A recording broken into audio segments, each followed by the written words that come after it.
Good morning, folks. Stuart Disney, Mendip Golf Club.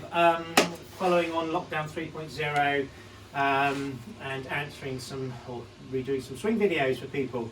One request that's come in has been on swing plane. So today's video is all about swing plane, and what exactly is swing plane? Well, swing plane is a reference to how vertical your club head actually swings around your body. So, for example, there are generally two swing planes in discussion. There are lots of different varieties of them. Number one is flat or rounded, and number two there's upright. And these can be varying degrees of flat or upright depending on what happens. But essentially, a reference point for a swinging plane is the angle of your club shaft as referenced at your address position.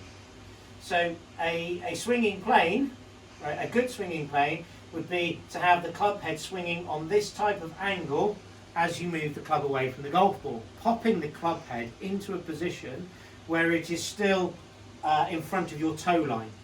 If the club head moves around you too soon, we can describe this one here as a flat or rounded swing plane. Okay, so the club shaft itself, it has nowhere else to go now, so the club shaft itself is very flat or horizontal, hence flat or rounded swing planes. Okay. The upright one tends to happen when the club head lifts upwards very, very quickly. Okay, so the club shaft is now too vertical, upright, in relationship to the angle the club shaft is at the address point. In order to get a good swing plane, swing direction going on, there's lots of different sort of scenarios that we can work on, but essentially one that we want to have is where the club head moves away nice and straight along our intended target line.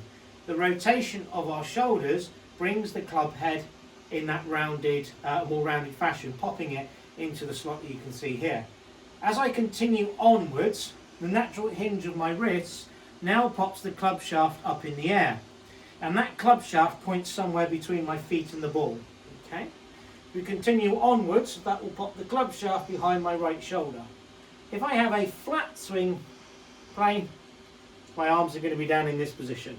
Okay. If I have an upright one, they're going to be up over here somewhere.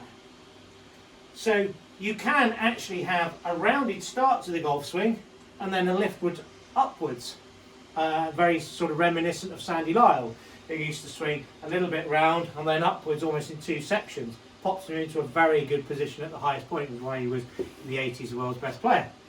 So you can also have somebody like Jim Furyk, who would lift the club up very, very high. Is that right or is that wrong? Well, whether you have a flat swing plane or an upright swing plane is irrelevant if your impact position is spot on with where we want it to be. Having the club face looking at our target, the club head travelling towards our target, and a centred strike.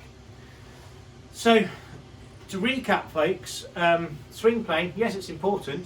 It sets off a really good sequence of events happening in a golf swing, and there's less that can go wrong with it. However, we always have to reference quality of ball strike and quality of play with our impact position. So whether you have flat swing plane, upright swing plane, or something that's absolutely perfect, ultimately we are always looking at what's happening at our impact position. So I hope this helped, guys and girls, and try if you can just to have a little check of your swing plane. But ultimately your ball flight needs to be read first. So if you're hitting it straight every single time, no need to worry about your swing plane.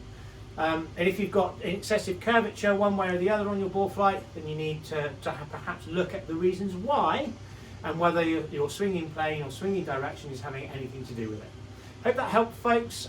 Have a fantastic lockdown. Keep safe. Keep having those jabs for those of you who are having them. And we'll soon be back to golf. Take care. See you soon. Cheers.